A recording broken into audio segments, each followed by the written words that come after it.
Be your best. This is the quest that the greatest of heroes model for us. Through their journeys, struggles, and triumphs, exceptional individuals exemplify principles that we celebrate in tales of heroic accomplishment. Africa's history abounds with such tales. Through art, artists tell such stories. Stark stories of the world's current complexity, but also visions of a world that could yet be. My name is Kevin Dumouchelle, and it is my honor and delight to welcome you to Heroes, an exhibition that I have curated from the National Museum of African Art's permanent collection. Heroes, Principles of African Greatness, features artworks that tell the story of key heroic principles and personages in Africa's arts and history. Heroes is a unique, multi-sensory and multi-platform project for the National Museum, built around focused pairings of artworks and individuals in African history, united by the heroic principles their stories open up for those of us who are willing and able to see, hear, and feel them. Through a combination of text, images, videos, a fully curated playlist of related songs, a publication, and now this virtual tour, I hope that these stories will have an opportunity to reach you, perhaps even to change you, wherever you are. Heroes embraces the National Museum of African Art's commitment to the dignity, complexity, and universally accessible excellence of African art history and to the telling of unique, compelling, and specific African historical stories. Won't you join me in setting out on this heroic quest?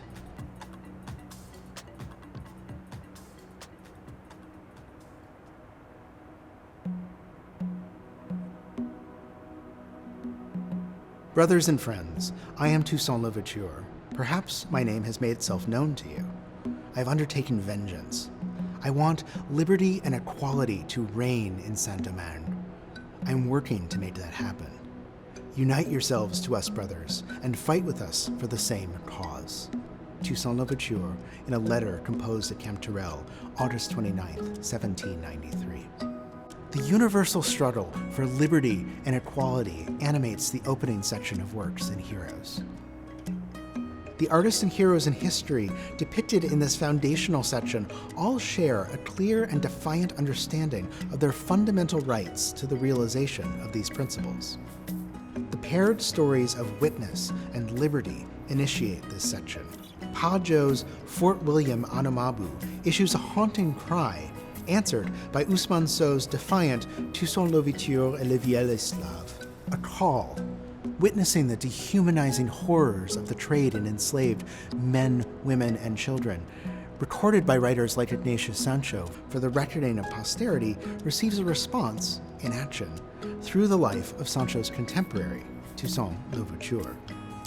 African men active in the British and French realms, respectively, each indeed embodied the corresponding ideals of their resident nations more fully than most British and French leaders of the age. A black liberation leader stands, holding out his hand, looking out into an as yet unrealized future as an enslaved woman rises. The Senegalese sculptor Ousmane So created this work as a part of a series of sculptures commemorating the bicentennial of the French Revolution. However, So's Toussaint Louverture actually depicts a figure who struggled directly against the French state, taking on the mantle of the original revolutionary principles, égalité, fraternité, and above all, liberté, that had been surrendered back in Paris to the authoritarian rule of Napoleon. He is joined by stories celebrating those righteous and resistant, either indirectly through moral portraits of comparable community leaders, or directly by reproducing images that had themselves become cries for liberty. These artworks give rise to two further stories and two different models of anti-colonial rebellion, those of Patrice Lumumba and Sheikh Amadou Bamba. The work of Hadam Amer extends and enriches this conversation by invoking empowered Egyptian women. Directly, she gives us a larger-than-life vision of the women of 2011 who helped overthrow the government at the time. She also opens up a path to recognizing that Egypt has a long tradition of organized, activist, rebellious women like Huda Sharawi, whose calls for personal liberty and equality helped to foment the fall of another unwelcome government almost a century earlier.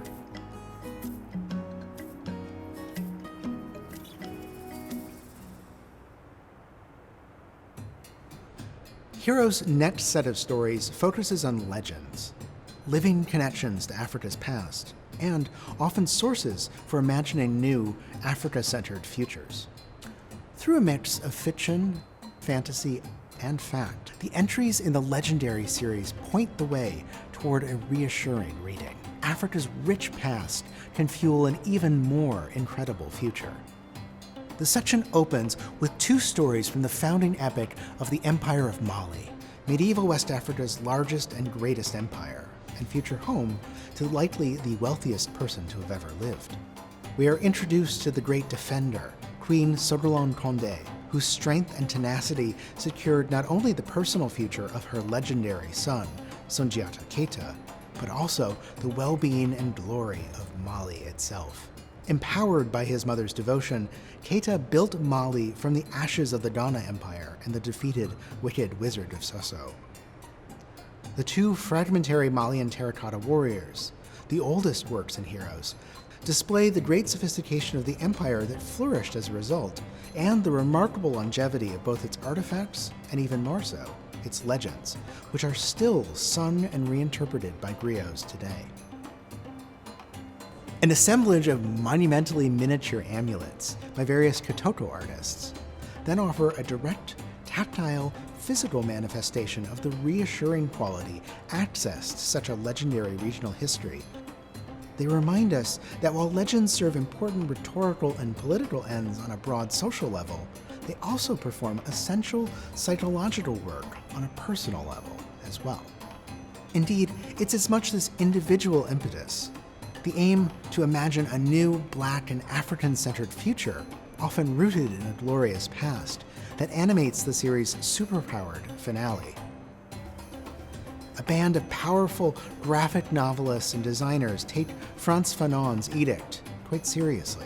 Quote, "Imperialism leaves behind germs of rot, which we must clinically detect and remove not only from our land, but from our minds as well." They demonstrate the extraordinary power realized when artists marry the personal with the political.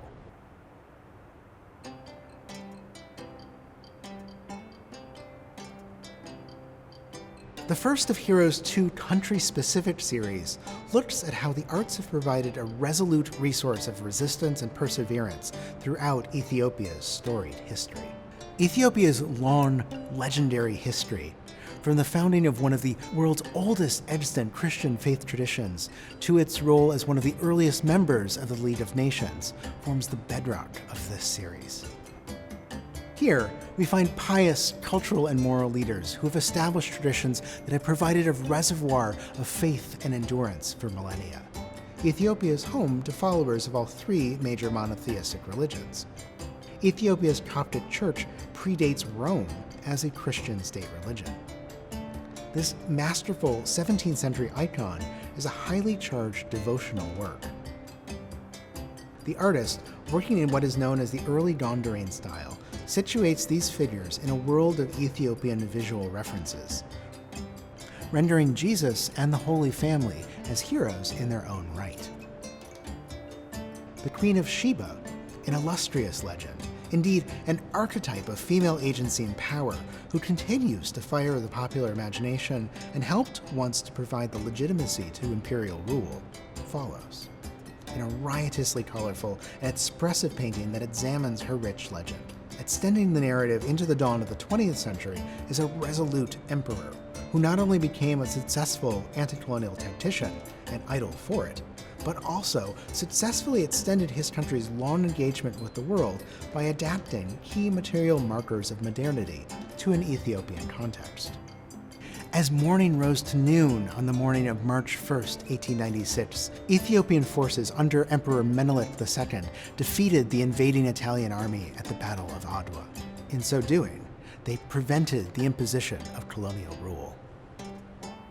Adwa became a ringing symbol of resistance to colonial oppression across Africa and its diaspora. Solomon Bellachu, an artist renowned for depicting religious scenes, captured the ferocity of battle in his painting through the use of opposing diagonal lines. Paintings of the Battle of Adwa remain popular diplomatic gifts that the Ethiopian government has presented to visiting dignitaries and foreign diplomats stationed in the country. The message remains clear. We remain unbowed. All four of the works in this section also belong to one broad art historical genre, narrative painting, born in a devotional setting. To that end, they also provide a visual narrative of gradual change within an overall context of continuity. Together, these four artists continue Ethiopia's long tradition of hands stretched unto God, in this case, with pigments in the other.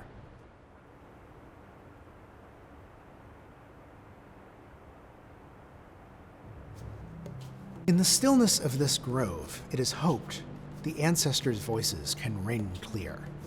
Shrines, groves, or other sacred locations in which communing with the spirits of ancestors is enhanced are part of the cultural and religious traditions that many of the artists in this section share. The aim of this space within the Heroes Gallery is similar: to provide a metaphorical ancestral grove, in this case centered on the ambiguous image of Buvukwam's portrait of King Bellachu, as the only section in Heroes to focus exclusively on Africa's historical art genres. This sacred space offers a moment for concentrated reflection on the heroes and principles evoked by generations past. We begin with stories of cleansing, of being renewed anew in one's commitments. This type of mask is worn during the Oduduwa ceremony, which protects the Oba, or king, and commemorates the founding of the Benin Kingdom. This mask danced an origin story about the Benin Kingdom's founding, and about the centrality of the royal house to that history. Benin's history is relatively unique in Africa for the depth of detail preserved in its oral and art histories. One of the through lines of political history in the kingdom is the need for Obas to frame, reenact, and often performatively embody that history through art commissions and ritual performances, such as the Oduduwa ceremony.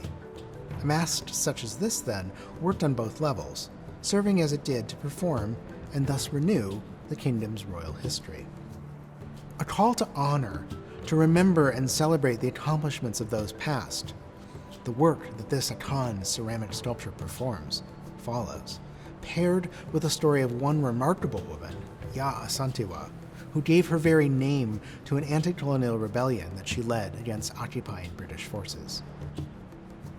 The center of this space privileges a leader victorious, but one whose relationship to that victory, spiteful gloating or magnanimous reverence for his ancestors, remains open to interpretation. This masterpiece is a particularly emotional expression that may be associated with a personal style of Buvukwam, an early 19th century master sculptor working in the grassfields region of what is now Cameroon. The figure is of King Bellachu, the fourth ruler of the Isu kingdom who reigned in the late 18th century. Depicted returning from victory over the Nshe, a neighboring group, he is seated on a dangerous animal, probably a leopard, and holds a weapon and a human head. This pose relates to a regional tradition of representing personal achievement, though the identity of the head itself is uncertain. The head could belong to a defeated enemy, or it could be the revered skull of a local ancestor. This image of King Bellachu, with two potential readings, may speak to some of the central ambivalences of power, namely that to hold authority over life and death itself requires considerable piety and reflection as well. This was the tricky terrain that a later Grassfields Kingdom king, Ibrahim Njoya, navigated diplomatically and deftly. From there, consideration moves towards four artworks and heroes in history whose animating principles remain central to the preservation of any community.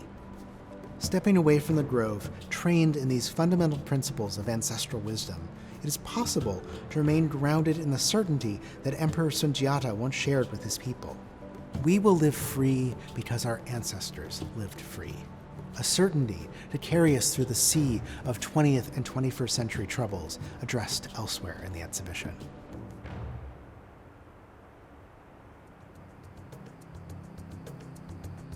women have carved out a space for themselves in the heart of heroes. In the spirit of both the original feminist anthem, I Am Woman, and the exhibition that announced the fruits of our own museum's Women's Initiative, alongside which Heroes was launched, here we celebrate a wide range of women's contributions to Africa's history. Using the example of a famed female Congo warrior and queen, we begin with a broad understanding of the essential role a woman can play in sustaining her community. Some, of course, do so as matriarchs, raising children, but also, in the case of Fumalaya Ransom Couti, doing so while campaigning for civil liberties, launching political parties, fighting for independence, and modeling civic engagement for both her progeny and the wider world. Indeed, Yoruba mothers are not to be messed with. Women of a certain age in Yoruba communities were often considered to have great capacity, for good or otherwise. Gelede developed as a masquerade to honor and soothe these powerful women. Fumalaya Ransom Couti was a Nigerian women's rights activist, political campaigner, and later politician and teacher, and mother of Afrobeat superstar Couti. She was an advocate for female suffrage, founding a women's rights organization that became a national union of women. Trophies can celebrate principles worthy of considerable admiration. A woman benevolent enough to bring a whole nation together in a successful campaign for peace, or accomplished enough to lead that same country into reconstruction after winning twice at the ballot box. Here, one also meets a woman of incredible physical beauty, and another who has sought to use that attention to accomplish a greater good. Finally, Sakari Douglas Camp has taken up her welder's torch as an artist in calm defiance of gender-based limitations. Indeed, the very existence of this sculpture itself is a feminist act. Douglas Camp's large, semi-abstract, often kinetic, figurative works have been inspired by the sounds, movements, and colors of both communities to which she belongs: Kalabari society in the Niger Delta, and African expatriates living and working in London. Yet she was born in a community in which women have historically been prohibited from sculpting in wood and metal. This clapping figure recalls the coming-of-age ceremony, or Iriabo, that initiates Kalabari girls into womanhood. Small Iriabo, or clapping girl, claps her hands 4 times a day currently in the Heroes Gallery, as though preparing the way for a major event. Could she be helping us to imagine a moment, in the words of author Chimamanda Ngozi Adichie, in which we are all, finally, feminists?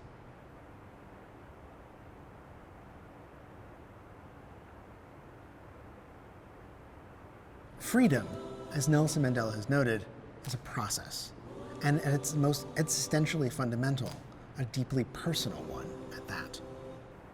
South Africa's vaunted long walk to freedom forms one of the largest and most sweeping set of stories featured in Heroes.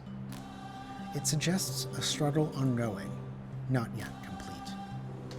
This narrative begins with the monstrous logic of Hendrik Verwoerd's vision of apartheid, frighteningly realized by Willie Bester's arresting stage set of a work. This work echoes Pajo's Fort William coffin that represents another form of dehumanizing logic overcome elsewhere on the continent. At first glance, the piece almost seems like a stage set. Look closely, and elements of a clinical workspace begin to emerge.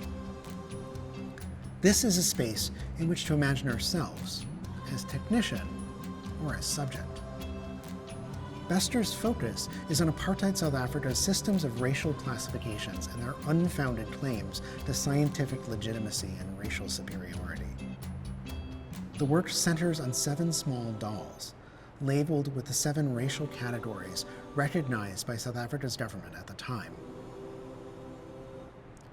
Apartheid in South Africa ended in 1994, yet, as a stage set upon which anyone may seemingly enter, Bester cautions us through this work to remain awake to how menacingly present such pretensions to difference can continue to be.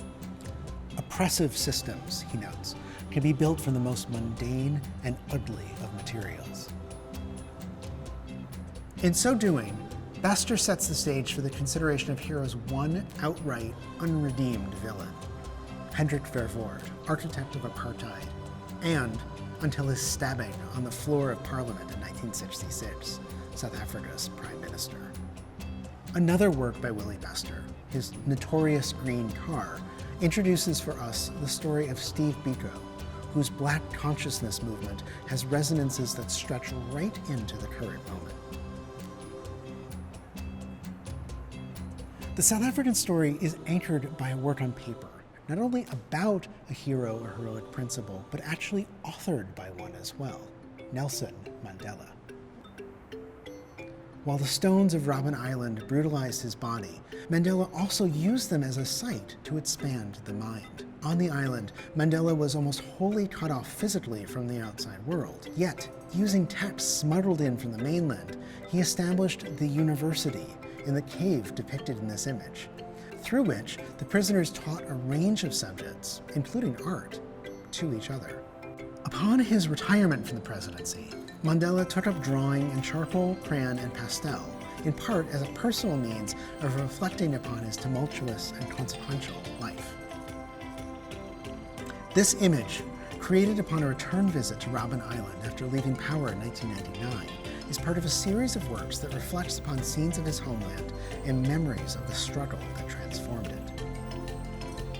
This part of the story concludes with a work by the youngest South African artist currently in the collection, Dara Tanissa, a gender non-binary artist from South Africa's Born Free generation, who speaks to promises kept and yet unrealized a quarter century after democracy's arrival, including to South Africa's LGBTQ+ citizens, advocated for by pioneers like Beverly Palisa Dipsy and Simon Nkuli.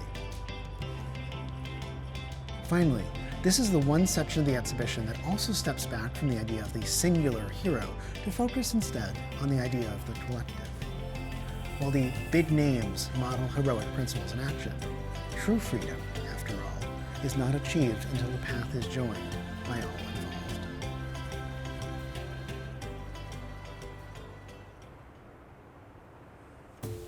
Heroes concludes with a necessary focus on hope. Psychological and material struggles against occupation, colonization, and division have dominated much of the narrative to this point. The artists and heroes here who have blazed or are blazing a path forward, facing the future once more on their own terms, govern this concluding section. The path to regaining independence begins with organizers, with the insight to see and articulate a current moment's challenges, its connections to the past, and potential paths to a new and different future.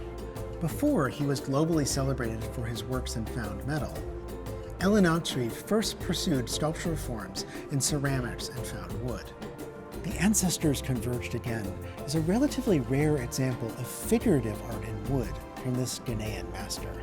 Using the expressive forms of the wood he gathered, Oughtry here transforms scraps of wood into embodiments of once distant, now present spiritual and historical figures. His ancestors may be seen in heroes to be thinking about their roles as vanguards for future collective action. Eyes wide, taking in the current troubled moment in which they've been called together, these ancestors, like Ghana's own celebrated Big Six independence leaders, confer and plan their response. Furthering and establishing a new order requires clarion voices to set the terms for both the struggle and for the new world to take its place.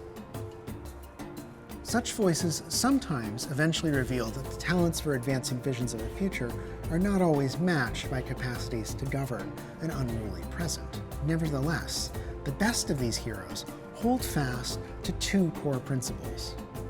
They are unmatched in their capacity for inspiring audiences, challenging them, like Tom Mboya, to build new worlds, first by educating and advancing themselves. The artists and heroes featured in this concluding section remain aligned to a commitment to the dignity of all, an essential step toward both independence and interdependence. This image of a beautiful, confident young woman striding with purpose and grace on a global stage is, of course, necessarily allegorical. But in both its symbolic intention and formal realization, this sculpture, entitled Africa Dances, thus evokes the role that a woman like Miriam Makeba, Mama Africa, the voice of a generation fighting for and winning self-determination, plays in the memory of an age in which Africa danced back into freedom. So moved, after the elections that secured liberation for Miriam Makeba's South Africa in 1994, we are finally left at the end of the previous century with two parties of equal standing. Independent Africa, once again determining its own destiny, and global allies supporting from beyond. Yet, as the wisdom I've observed on many a trotro when stuck in Accra's growing traffic notes, no condition is permanent. Both states of being require vigilance and commitment to the principles that heroes in history and their artistic interpreters model for us.